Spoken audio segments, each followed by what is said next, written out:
Kolasinac, le tacle appuyé, même après la frappe. La VAR, pas la VAR, on peut en parler là.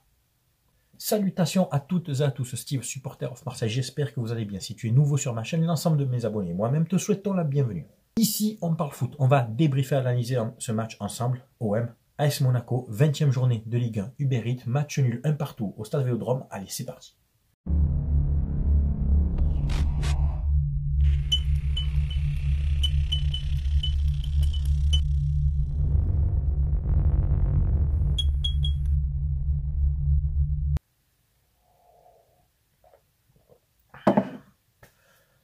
Plus de 60 000 supporters au stade rendant hommage à nos ultras avec ce magnifique tifo, notamment au virage sud, sous Winners, CU84 et la vieille garde. Au sous Winners, tu peux reconnaître le Gremlins vert et ils étaient habillés en orange et blanc, donc superbe tifo, très beau tifo aussi au CU. De l'autre côté, MTP, Fanatic, Dodgers ont fait le boulot aussi. Voilà, belle animation, des chants, des encouragements, encore une fois, bravo à vous. Alors, la compo, alors, tu l'as ici. Ruben Blanco dans les buts puisque Paolo Lopez était blessé.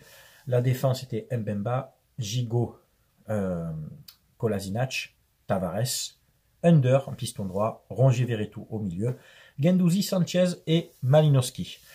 Bon, on va commencer par le gardien, Ruben Blanco. Très très bon match, notamment très bonne première mi-temps où il a été décisif sur des frappes dans la surface, à bout portant, notamment cette frappe en début de match où il fait une très belle manchette. Après, il y a cette frappe de Crépin Diatta, un enroulé qui sort, il se détend bien. Et puis, il y a ce face-à-face contre Ben Yedder. Donc, il a fait sa part. Le jeu au pied, c'est limite, notamment en deuxième mi-temps, il y a eu des relances un petit peu approximatives. Mais il a quand même fait, pour un gardien qui ne joue pas souvent, qui est en manque de temps de jeu, il a quand même été décisif, je te dis, notamment en première mi-temps, où on peut rentrer avec 2 ou 3-0 dans la valise, clair et net. Les défenseurs, donc Mbemba, Gigot, Kolasinac. Mbemba, le rock, Mbemba, comme d'habitude, qui récupère énormément de ballons, un peu légèrement à l'ensemble, à l'image de l'ensemble de l'équipe, un peu de déchets techniques, parce qu'il y avait beaucoup d'intensité. Monaco a mis beaucoup d'intensité, notamment en première mi-temps. D'ailleurs, c'est pour ça qu'ils ont eu beaucoup d'occasions, ils nous ont pris en contre. Et ils ont joué dans le dos de nos défenseurs, entre Ben Seguir, Ben Yedder. Bon, ça allait vite, ça a joué technique. Golovin qui était un petit peu à la manœuvre. Oh, c'était compliqué, c'était vraiment un match compliqué, notamment en première mi-temps. Mais heureusement, on a eu un bon gardien. Défensivement, on a su les contenir. Gigot, bien aussi, un peu de déchets. Et Kolasinac, qui pour moi était le meilleur défenseur central et après en poste de piston gauche. Meilleur joueur défensif du match pour moi, hein. Beaucoup de récupération, d'interception, techniquement très juste. Les milieux de terrain, Rongier, Verretou, très gros rabattage encore de leur part au milieu de terrain, beaucoup de ballons récupérés, beaucoup de fautes de Rongier notamment, qui lui ont valu un carton jaune, Verretou aussi je crois, après un carton jaune. Ils ont fait un match plein. Verretou remplacé à la 85e, 86e hein, par Gay, parce qu'il était cuit. Mais voilà, beaucoup de travail de la part de ces deux-là. Tavares et Under. Alors Under qui a fait une, on va dire, bonne moyenne première mi-temps. Et en deuxième mi-temps, il a disparu. Il a clairement disparu. Première mi-temps, bon, il dribble, il percute comme d'habitude, des ballons dans la boîte et tout, des ballons très... Enfin, beaucoup de déchets. Under, ce match-là, beaucoup de déchets. Tavares, de l'autre côté, j'ai compté sur les 22 frappes de l'OM, il a frappé lui 45 fois. Ouais, tu vas me dire c'est pas possible, mais si, il a frappé énormément. Il a abusé, il s'est fait un spécifique en fait. Il s'est dit ce match-là, c'est pour moi. Il a dû frapper au moins 5 ou 6 fois, à lui tout seul, voire plus. Il y a eu des frappes cadrées, il y a eu des frappes qui ont mené l'égalisation de Sanchez, parce que sa frappe, elle est puissante, elle rebondit juste devant le gardien, qui est obligé de la repousser, Sanchez qui suit bien en renard des surfaces. Tavares, ça allait mieux, notamment en deuxième mi-temps, pareil, à l'image de l'équipe, dans ce rôle d'ailier droit, en fait, où il est revenu énormément sur son pied gauche, mais il y a eu des fois où il pouvait la donner, où il pouvait faire un peu mieux que de tenter des frappes excessives. Guendouzi, Malinowski, Sanchez. Bon, Guendouzi, ça va pas du tout. Il a joué une mi-temps, et sa mi-temps, elle est dégueulasse. C'est pas son poste. On le dit, on le redit, on le dit tout le temps, c'est pas son poste. C'est bien, il donne de l'intensité, il a beaucoup de volume de jeu, il a du coffre, mais techniquement, il n'a pas ce petit truc technique qu'ont les Under, qu'ont les Harit, qu'ont les Payet, etc., qu'ont les Sanchez, et ça a tendance à ralentir ou gâcher des occasions. Guendouzi, c'est normalement la place d'un Rongier ou d'un Verretou. Donc soit tu fais un peu plus tourner, pour éviter aussi la blessure musculaire à Rongier et Verretou, soit à un moment donné, bon, tu peux pas mettre Guendouzi tout le temps comme ça par défaut parce que tu n'as pas Harit, quoi. C'est pas son poste, et là on l'a bien vu contre une équipe qui a un niveau un peu plus élevé que les dernières qu'on a joué, ben Guendouzi il n'était pas du tout. Il est sorti à la mi-temps, Balerdi est rentré pour jouer dans l'axe, Kolasinac a pris le rôle de piston gauche, Tavares est parti piston droit, Under a remplacé Guendouzi. En fait, tu vois, il y a un jeu de chaises musicales, quoi.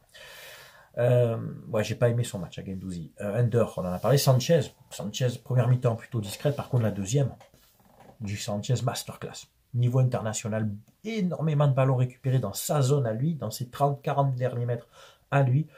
Il a déclenché énormément d'occasions. Il était au départ de beaucoup d'occasions, notamment en deuxième mi-temps. De par son petit gabarit, il s'est imposé, il a gagné énormément de duels. Au niveau des duels, d'ailleurs, je te mets les statistiques, là, on est à plus de 60% de duels gagnés, que ce soit aériens ou en total dans le jeu, et on est à 60% de possession de balles. Bon, malgré ça, dans notre temps fort en deuxième mi-temps, on n'a pas su concrétiser et marquer ce deuxième but, où je pense on se serait mis à l'abri. Pour moi, l'équipe qui marquait, surtout en deuxième mi-temps, ça a clôturé le match. Ça aurait été très difficile de revenir, je pense. Donc, Sanchez lui a joué tout le match. Et là où j'en veux à Tudor, c'est la gestion de Payet. Il faut qu'on en parle, la gestion du cas Payet. Il est rentré à la 86e. Il nous a fait une démonstration technique par sa reprise de volée qui passe à ça. Il se couche bien, il ajuste bien sa frappe. C'était son premier ballon. Et c'est un manque de respect pour moi de faire jouer Payet 5-10 minutes. Surtout quand tu vois Malinowski, j'ai oublié d'en parler, Malinowski qui a été... excusez-moi, hein, il vient d'arriver, on va lui laisser un temps d'adaptation, mais ce match de Malinowski, c'est exactement les mêmes matchs que Gerson faisait avant d'être vendu. Il faut être objectif, les gars. Si c'est Gerson qui fait ce match-là, on lui tombe tous dessus. Malinowski a fait du Gerson, du chipotage, du dribble, ralentir le jeu, des ballons mal donnés, etc., des ballons pas assez appuyés. Si tu ne me crois pas, revois le match. Je sais, tu vas pas trop taper 90 minutes, tu vas me dire, ben, pourtant, c'est le cas. Malinowski a plus eu de déchets que de bons ballons. Il n'était jamais dans le bon tempo. Donc, quand je vois le match d'Under et de Malinowski, notamment en deuxième mi-temps, je ne comprends pas pourquoi Payet est rentré aussi tard. Voilà, c'est là où je me dis, tu vois, Tudor, pas de problème, série de victoires, 8 victoires d'affilée, là on est quand même vaincu, on perd pas, donc pas de problème, mais t'as pas cherché à gagner le match plus tôt. Je suis désolé, mais pour moi, Payet devait rentrer plus tôt. Surtout que c'est ton seul joueur offensif. T'as plus Dieng, Suarez a été vendu, etc. Enfin, t'as que lui, quoi. T'as que lui. Remets-le en faux neuf avec un Sanchez qui tourne autour. Change un peu ton système. Peut-être change un peu le système. Tu vois, adapte, tente un coup dans le dernier quart d'heure, mais le fais pas rentrer à la 86e. Voilà, c'est là où je suis un peu déçu, quoi. 22 tirs pour l'OM. 22 tirs, dont 11 dans la surface. 13 cadrés, dans 11 dans la surface. Donc on a énormément tenté. C'est dans la continuité de nos dernières prestations, donc jusque-là, pas choqué. 6 tirs cadrés, donc on méritait quand même, je pense qu'on méritait la victoire, même si je te dis, Monaco nous a bouffé en première mi-temps, et nous on a été meilleurs en deuxième. Et il y a donc ce penalty, ce penalty non sifflé, cette faute sur Kolasinac. Au début, donc je me disais non, le ballon, c'est bon, il a tiré, il y a un contact après. Mais en fait, quand tu réfléchis bien, on va pas remonter très loin dans le passé, mais rappelez-vous que Gigot a pris un carton rouge sans toucher Neymar.